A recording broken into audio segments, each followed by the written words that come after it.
हम भी अपने माँ के दूध पिए, वो भी अपनी माँ के दूध पिए हैं। और उनको लगता है कि अगर हमारी बात गलत है तो कहीं मंच लगा ले और फैसला हो जाएगी। बात की बरौली को विकसित और बरौली को शिक्षित बनाना है मुझे। जब तक बरौली शिक्षित नहीं होगा, जब तक बरौली विकसित नहीं होगा। सबसे पहले तो परिवर्तन यात्रा में सभी लोग यहाँ बरौली की बदलाव के मूड में आए थे, तो ये जनता की मूड है। उनको पावर मिला है, वो काम नहीं कर रहे हैं, इसीलिए तो जन सेवा फाउंडेशन के फाउंडर को आज मैदान में उतरना पड़ा है। और जनता का अपने भीड़ और जन समूह देख लिया है कि जनता किस मूड में है और किस परिवर्तन के मूड में है। एक फाउंडेशन के माध्यम से सेवा कर सकते थे, राजनीति में आने के मकसद क्या था? सबसे पहली बात की पत्रकार बंधु आप लोग से हर बार हम बोले हैं कि जनता जिस रूप में मुझे देखेगी उस रूप में हम खड़ा उतरने की काम करेंगे।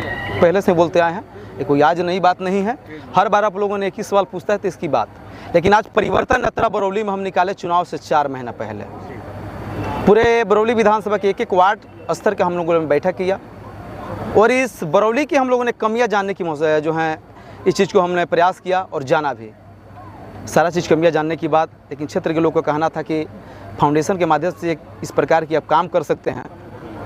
तो लेकिन श्याम बाबू, हमारे गांव के रास्ता नाला ही ख़राब है, हमारे यहाँ यूनिवर्सिटी नहीं है, हमारे यहाँ डिग्री कॉलेजें नहीं है, तो उसके लिए एक जनसेवा के माध्यम से जो है डिग्री कॉलेज नहीं ला सकते हैं, नाला नहीं बना सकते हैं, बाढ़ से निवारण नहीं दे सकते हैं। लेकिन आज हमने बताया था एक सभा करेंगे, उस सभा में तय होगी और सभा में जो जनता निर्णय लेगी उस निर्णय पर हम खड़ा उतरने की काम करेंगे। परिवर्तन यात्रा था, प्रेमनगर आश्रम से हम लोगों ने निकला, 3.5 किलोमीटर का हम लोगों ने पैदल यात्रा भी किया। और इस कड़की धूप में, इतने गर्मी में भी हजारों की संख्या में नौजवान साथी, माताएं बहन विधानसभा के कोने कोने से आए हुए सभी लोगों ने कदम से कदम मिलाकर चला। यह लगता था मुझे, यह लगा भी मुझे कि यहाँ की जो लोग, यहाँ की जो राजनीति करने वाले जो प्रतिनिधि जो यहाँ पे हैं, इंडिया गठबंधन दोनों लोग से लोग पक चुके हैं। तभी एक 25 साल के अपने बेटे को आशीर्वाद देने के लिए यहाँ पे आए और सभी लोगों ने आज हमें आशीर्वाद दिया कि विधायक निर्दलीय प्रत्याशी के रूप में। बरौली विधानसभा से आप चुनाव लड़ने की तैयारी में हैं, यहाँ के विपक्ष के विधायक से आपको डर नहीं लगता? क्योंकि यहाँ के लगातार जो तमाम तरह के आरोप लगा के जेल भेज दिया जाता है। बाघ हैं, बाघ हैं, वो भी किसी माँ के कोख से जन्म लिए, हम भी एक माँ के कोख से जन्म लिए हैं। हम भी अपने माँ के दूध पिए, वो भी अपनी माँ के दूध पिए हैं। और उनको लगता है कि अगर हमारी बात गलत है तो कहीं मंच लगा ले और फैसला हो जाएगी। राजनीति में तो बातें की न होती है, लेकिन बात है केस फौजदारी के, तो कानून व्यवस्था वही जानते हैं। लोकतांत्रिक देश है, सबका अधिकार है, कहेंगे लोग बोलेगा। अगर हम पे भी अगर गलतियाँ कोई होती हैं तो समाज के काम है उंगलियां उठाना।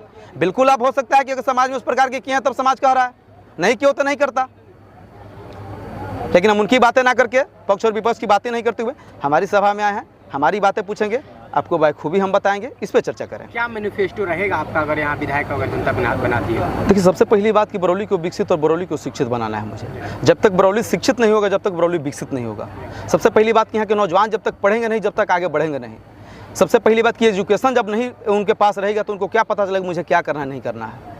तीसरे चौथा पढ़ेंगे जाके जो हेल्पर की काम करेंगे। आपका प्लान सिर्फ कभी चुनाव लड़ना या किसी पार्टी का दामन थामना है? ये जब समय आएगी, अगर जनता आज तो निर्दलीय के रूप में ही मुझे यहाँ पे आशीर्वाद देने के लिए बोला, लेकिन फिर अगर उस प्रकार की पार्टियाँ की बात अगर होती है तो आगे जो बातें अगर निर्णय होगी आप सबको हम लोग बताएंगे। श्याम जी, भविष्य में अगर किसी पार्टी से बातचीत होती है तो क्या किसी पार्टी में जाने से परहेज होगा या निर्दलीय ही रहेंगे? देखिए, प्रपोजल तो बहुत सारे दलों से आए हैं, लेकिन उनके अगर समीकरण यहाँ पे बनते हैं, उनके खाते में टिकट आती है तो ऐसी बात नहीं। और यहाँ की जनता अगर समझेगी, यहाँ पे अगर कांग्रेस भी मुझे अगर टिकट देती है, वीआईपी पार्टी भी टिकट देती है, भारतीय जनता पार्टी भी टिकट देती है, आरजेडी भी टिकट देती है, और वो लोग कहते हैं कि श्याम जो है यहाँ के नेतृत्व कर सकते हैं, इसको टिकट दे के यहाँ के नेता बनाए, तो बिल्कुल हम लोग तैयार हैं। अगर असेंबली में जाते हैं, असेंबली के मेंबर बनते हैं, तो किन कार्यों की प्राथमिकता रहेगी बरौली विधानसभा की? सबसे पहले बात कि यहाँ पे डिग्री कॉलेज पहले लाना है। पहले यहाँ पे जो है ये बात कल कारखाना लाना है कि हमारे यहाँ के लोग जो हैं जो पलायन किए वो सभी लोग पहले घर वापसी आए। कृषि प्रधान क्षेत्र है, यहाँ पे जो है किसान जो है दर की ठोकरें खा के पलायन कर गए। यहाँ पे बाढ़ की सबसे बड़ी समस्या है, बाढ़ से नहीं मिला अभी तक। जी नहीं मिला। अब यहाँ तो बात सत्ता में है नहीं, नेताजी से ये बात को सवाल पूछना चाहिए। स्थानीय जो विधायक हमें नहीं लगता है कि आज तक किसी विद्यालय में जाकर घूमे फिरे होंगे कि विद्यालय में पढ़ाई कैसी होती है, नहीं होती है, नहीं किए होंगे। लेकिन सारे चीज़ को जो है मद्देनजर है।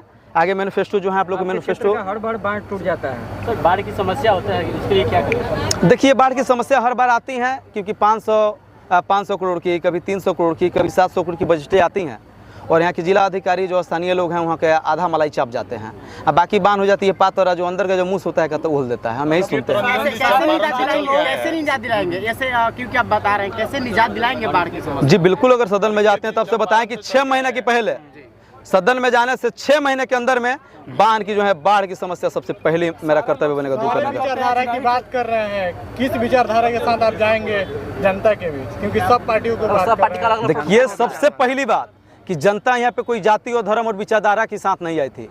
यहाँ की जो परिवर्तन यात्रा में सभी लोग यहाँ बरौली की बदलाव के मूड में आए थे, तो ये जनता की मूड है, जनता की जो है अपनी मैनिफेस्टो है। किसी पार्टी में जा सकते हैं, किसी भी जी, आप किसी पार्टी में जा सकते हैं, हर पार्टी का प्रोटोकॉल होता है, तो आप अपना जो आप मतलब अभी काम कर पा रहे हैं फ्री होके उसे कर पाएंगे। पार्टी का प्रोटोकॉल जो होता है जरूरी है। भारतीय जनता पार्टी में सबसे ईमानदार नितिन गडकरी को नेता माना जाता है, और नेता क्यों नहीं लाते आती हैं?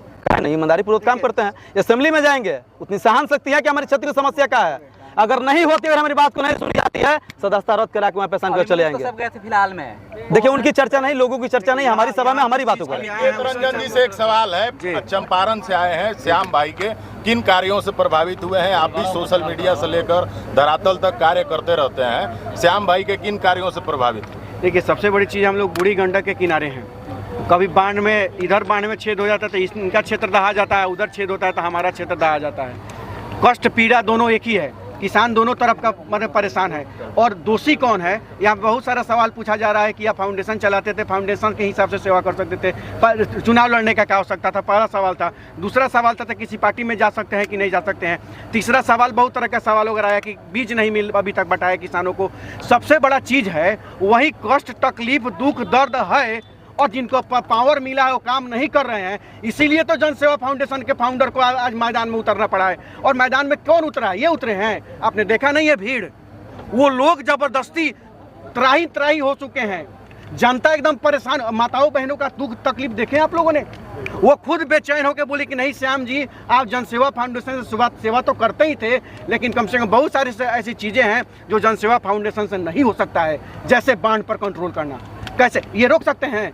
फाउंडेशन एक रोक सकता है? नहीं रोक सकता है। किसानों में बीज नहीं बांटा गया, क्या फाउंडेशन बंटवा सकता है?